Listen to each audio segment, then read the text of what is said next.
On July 17, 2014, two major events took place. Malaysian flight MH17 was downed over eastern Ukraine, presumably by a missile, and Israel began a ground invasion of Gaza. Israel's invasion was granted an almost complete media blackout. The MH17 tragedy, however, got full coverage and was immediately propagandized.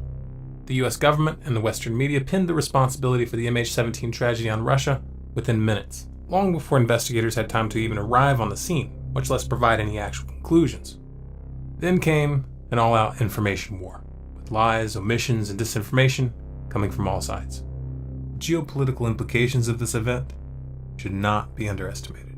Depending on how much mileage Washington can get out of it, the downing of MH17 could end up being extremely pivotal.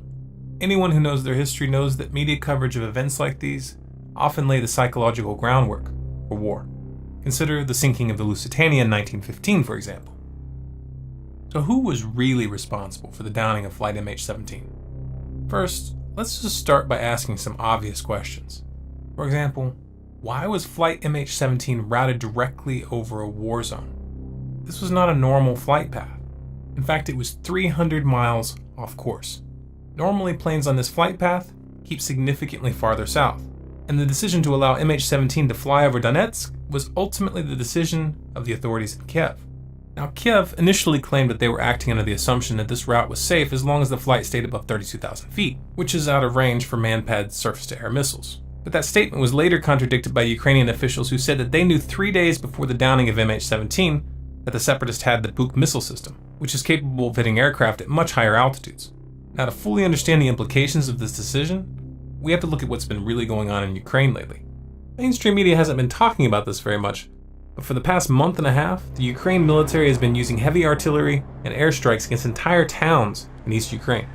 This shelling has been indiscriminate, with many of the munitions striking in residential areas. The civilian death toll for this bombardment was estimated at over 257 people 1 month ago, and the attacks intensified shortly after. Washington was silent. European officials were silent, and the UN was also silent.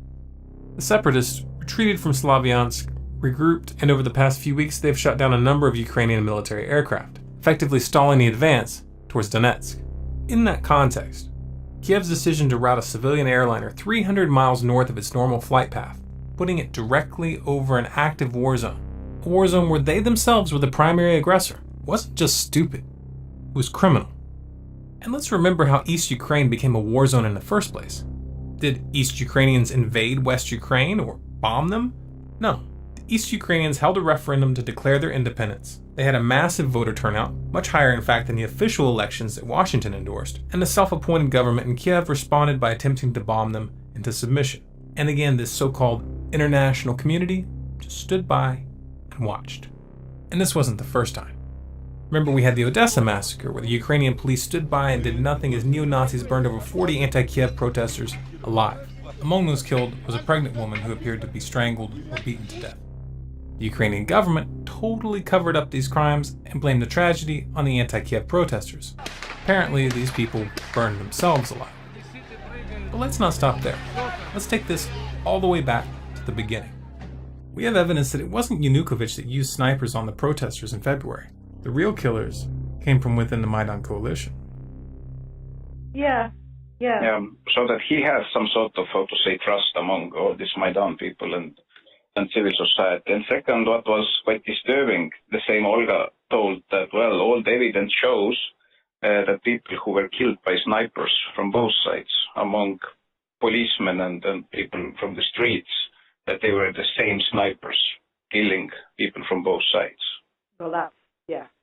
So that, and then she also showed me some photos. She said that as medical doctor, she can, say that it is the same handwriting, the same type of bullets, and it's really disturbing that now the new coalition, that they don't want to investigate what exactly happened. So that there is now stronger and stronger understanding that behind snipers, it was not Yanukovych, but it was somebody from the new coalition.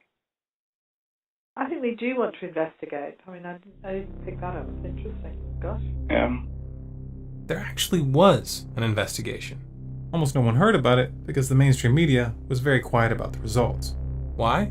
Because the Ukrainian MP that led the investigation, Gennady Moskal, a man with a long history of criticizing the Berkut police, announced that he found no evidence that the Berkut police were responsible. Why is this background information important? Because it demonstrates just how far Washington's puppets in Kiev are willing to go for the sake of power. And that allows us to start asking some harder questions. Questions such as, was this just a case of gross incompetence on Kiev's part? Or was it something else? It's pretty obvious who benefits from this tragedy. And we know Kiev has a history of killing civilians and blaming it on others. But would they really take it this far? For a lot of people, these kinds of questions are simply off limits. They just aren't prepared to let their mind go down that path, especially considering the fact that the US government is in bed with these guys. So let's tread carefully and just ask a few more questions that these so-called journalists in the mainstream media are neglecting to ask. For example, why hasn't the US government released its satellite pictures of the area right after the event? Right after Russia challenged the US government to produce the satellite imagery to back up their accusations, this is what Washington released to CNN. This isn't high-resolution satellite imagery taken right after the crash. This isn't even a recent map. In fact, the map itself has a date written right on it, 2010. This is just an outdated screenshot from Google Maps with an amateurish drawing layered on top. And keep in mind that 5 whole days after the crash, and this is all that the US government has produced so far. Why don't they want to show us the real images? Eastern Ukraine has been watched like a hawk for months now. We've seen the US government hyping their satellite images every time there's a change of Russian troop concentrations anywhere near the border.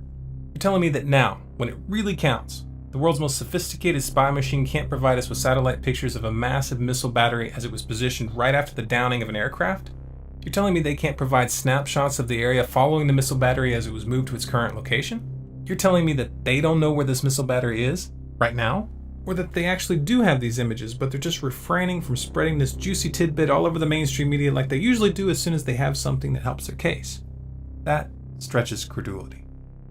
Interestingly, investigative journalist Robert Perry, who's best known for his work exposing the Iran-Contra scandal in the 1980s, writing for Newsweek and the Associated Press, has published an article stating that one of his trusted sources has informed him that, quote, US intelligence agencies do have detailed satellite images of the likely missile battery that launched the fateful missile, but the battery appears to have been under the control of Ukrainian government troops dressed in what look like Ukrainian uniforms. Does this mean that we should just take Robert Perry and his source at their word? No, of course not. But by the same token, why is the Western media taking the US government's word at face value without demanding evidence? Washington is a den of pathological liars. Their word is less than worthless. It certainly doesn't count as proof. But what about the audio evidence that the Ukrainian government uploaded in the form of a YouTube video which supposedly proves that the rebels admitted to shooting down the plane in a phone conversation? Is that recording genuine? Or did someone just splice it together? Oh right, we know it's real because the Ukrainian government told us it was real. Let's put this into context.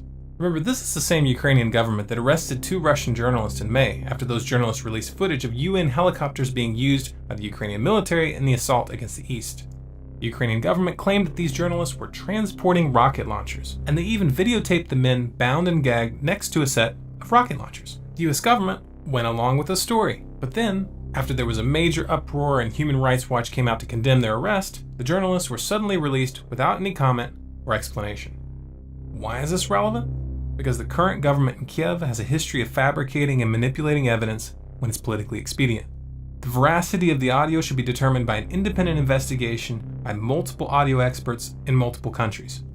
Now, if the implications of what I'm presenting here sound crazy to you, you might want to look up Operation Northwoods. Operation Northwoods was a series of proposals written by the Department of Defense back in the 60s, which directly advocated committing acts of terrorism within the United States and specifically proposed shooting down a civilian airliner in order to blame it on Cuba, and this would be used to justify a war.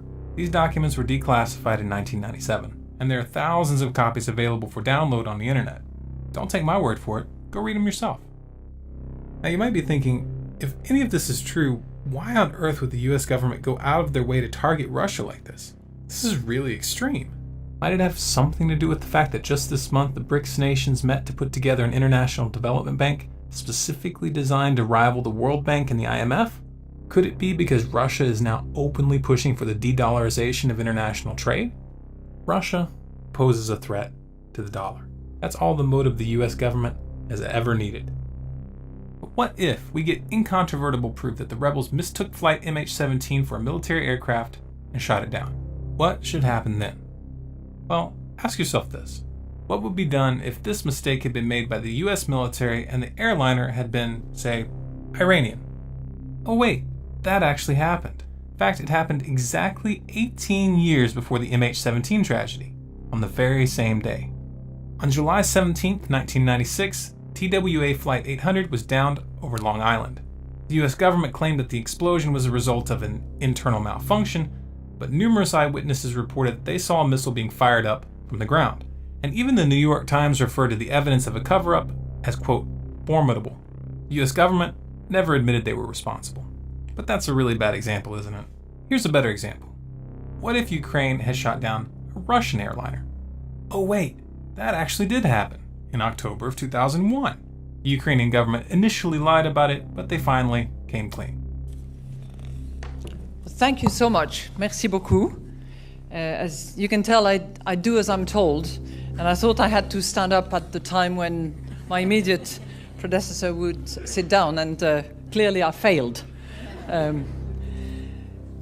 Good afternoon, and thank you very much for having me with you. I would like to thank the National Press Club, and especially President Angela Grilling-Keane, for not only inviting me to this prestigious venue, but essentially presenting the outline of what I want to talk to you about now. So it's as if we had prepared that together, which we have not. Now let me first of all, of course, begin by wishing you all a Happy New Year. I guess it's still time to do that, given that we are just exactly halfway through between our Western New Year and the Lunar New Year, which will loom in a few weeks' time. I think it's also appropriate to wish ourselves a Happy New Year, given what I would like to talk to you about, which has to do with the global economy and what we should expect for 2014. Now I'm going to test you numerology skills by asking you to think about the magic 7. Okay? Most of you will know that 7 is quite a number in all sorts of themes, religions, and I'm sure that you can compress numbers as well. So, if we think about 2014, all right, I'm just giving you 2014, you drop the 0, 14, 2 times 7.